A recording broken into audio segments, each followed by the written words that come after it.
Bismillahirrahmanirrahim. Assalamualaikum warahmatullahi wabarakatuh.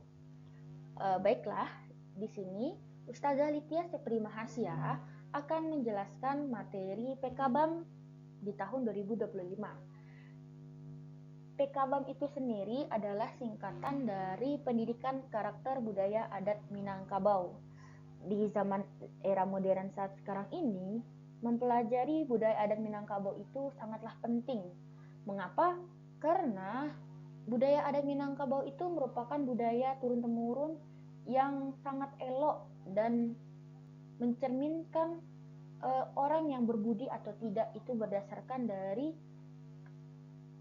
tingkah laku atau tingkah laku, cara bicara, dan keadaannya itu sendiri. Nah, bagaimana sih pendidikan karakter budaya adat Minangkabau ini? Dan untuk memfokuskan mempelajari budaya adat Minangkabau, Ustazah akan memfokuskan kepada bahasa lisan cermin kehidupan. Wah, bahasa lisan cermin kehidupan. Mari kita lanjut lagi ya. Oke, kita masuk ke pendahuluannya terlebih dahulu. Yang pertama, banyak yang harus dipelajari, salah satunya hidup bermasyarakat. Nah, di era sekarang ini, ternyata segala sesuatu itu ada tata aturannya.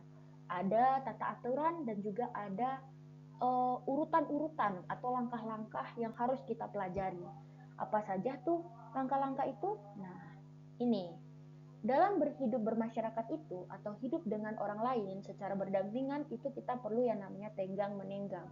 Tenggang menenggang itu dalam bahasa Indonesia artinya saling menghargai, saling menghormati.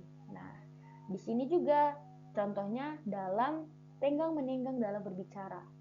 Ada petitah petitih Minang yang mengatakan bahwa awak rancak baso katuju, mulik manik, kucing dan murah. Nah, maksudnya apa itu? Dalam hidup bermasyarakat atau dalam berbicara itu, ketika kita baik, bahasa kita baik, dan mulut kita itu baik bahasanya, itu akan sangat dihargai atau sangat dianggap berbudi ketika kita memiliki bahasa bahasa yang sopan dan santun. Nah, di sini hal yang tidak boleh kita lakukan adalah kegadang-gadangan. Nah, apa itu kegadang-gadangan? Kegadang-gadangan itu adalah kondisi di mana kita itu merasa diri kita itu sombong kepada orang lain. Berbicara itu kita yang paling besar, kita yang paling hebat, itu kegadang-gadangan. Nah, lalu lantas bicara seperti apa sih Ustazah yang harus kita lakukan? Nah, bicara yang harus kita lakukan itu adalah berbicara dengan merendah.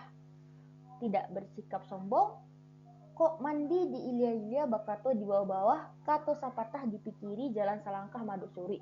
Maksudnya apa? Nah, dulu di zaman sebelum zaman sekarang ini, pada umumnya masyarakat Minang umumnya itu mandi itu biasanya di batang air atau di sungai.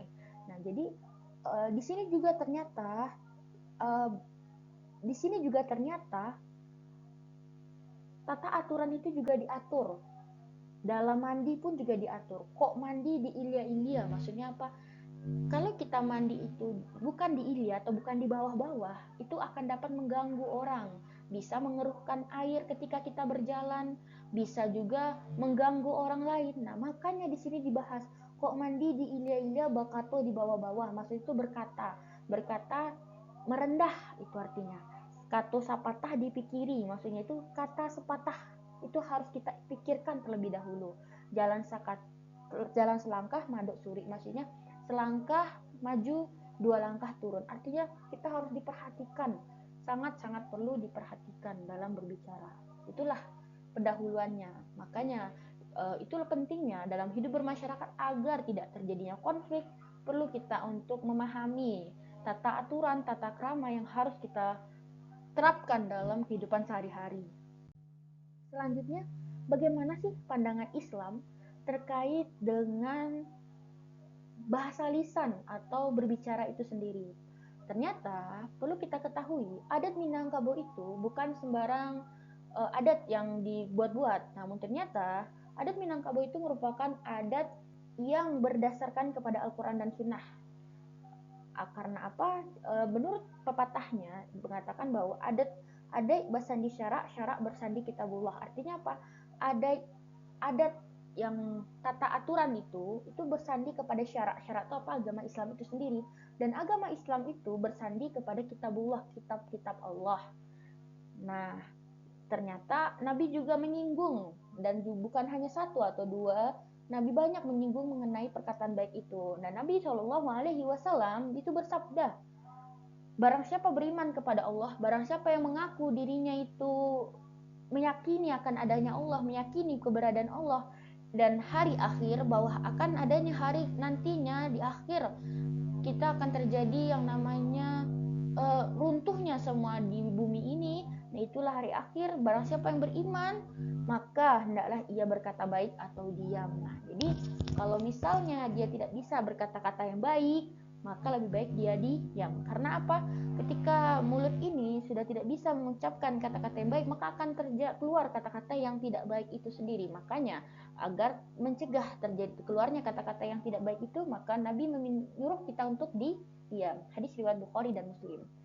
Nah, Allah Subhanahu wa taala juga berfirman dalam Quran surat Al-Baqarah ayat 263 yang berbunyi, perkataan yang baik dan pemberian maaf itu lebih baik daripada sedekah yang diiringi sesuatu yang menyakitkan. Jadi, perkataan yang baik itu dan pemberian maaf itu lebih baik daripada kita memberikan sedekah kepada orang lain namun disertai dengan kata-kata yang tidak bagus atau kata-kata yang jahat. Selanjutnya, dalam adat Minangkabau itu dikenal ada yang namanya katunan ampe. Katunan ampe itu artinya kata yang empat. Apa sih kata yang empat itu? Nah, mari kita bahas.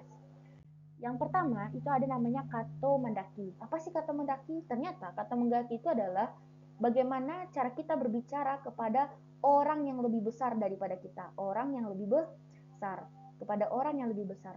Bagaimana cara kita berbicara kepada orang yang lebih besar? Ya dengan kata yang lebih sopan, menghargai, tidak merasa diri kita lebih besar, dan juga tidak merasa bahwa kita itu hebat. Karena apa? Kepada orang-orang yang lebih tua, guru, ataupun kepada orang tua kita juga itu harus berkata yang baik. Itulah di Minang itu semuanya itu diatur.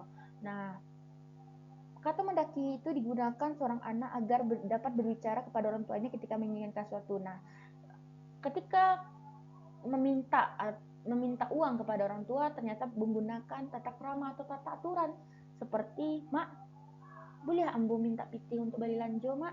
Nah, itu kata aturan yang baik dan sopan. Namun banyaknya terjadi di saat sekarang ini bahwa banyak anak-anak yang meminta piti itu tidak dengan aturan. Mak, minta piti, mak, ini itu, mak. Nah, tanpa ada aturan atau tata krama. Padahal kita itu diajarkan bagaimana cara berkata yang sopan dan baik. Selanjutnya setelah kata mendaki itu ada namanya kata mendatar. Nah, kata mendatar itu adalah kata yang kita ucapkan kepada orang sepantaran kita, orang sama besar dengan kita. Nah, kata mendatar itu bagaimana kita itu saling beria-ia, maksudnya itu saling menghargai, saling menghormati tanpa adanya rasa lebih tinggi daripada orang lain. Walaupun kita merasa ilmu kita tinggi, namun dalam kata mendata itu bagaimana kita saling menghargai teman sebaya kita. Selanjutnya, kata menurun. Apa itu kata menurun? Kata menurun itu digunakan saat kita berbicara dengan orang yang lebih muda. Seperti berbicara kepada adik, berbicara kepada adik kelas, atau berbicara kepada adik di rumah kita, adik tetangga kita, itu harus digunakan dengan kata yang lemah lembut, saling menasihati. Walaupun pada dasarnya kita tegas, namun tegas untuk kebaikannya itu sendiri, bukan marah-marah yang tidak jelas. Dan selanjutnya itu kata melereng. Kata melereng itu apa? Kata melereng itu adalah kata yang digunakan untuk berbicara kepada orang yang disegani dan dihormati, seperti sumando, mertua, atau tokoh adat. Pada dasarnya kata mendaki itu atau kata melereng itu sebenarnya sama. Mendaki dan melereng itu sebenarnya sama. Namun perbedaannya itu di spesifiknya, di tempat orang-orangnya. Kalau misalnya orang yang mendaki itu lebih kepada semuanya yang orang besar itu akan kita selalu hormati dan hargai. Nah, kalau melereng itu lebih pada kita segani. Seperti itu berdasarkan referensi yang Ustazah baca.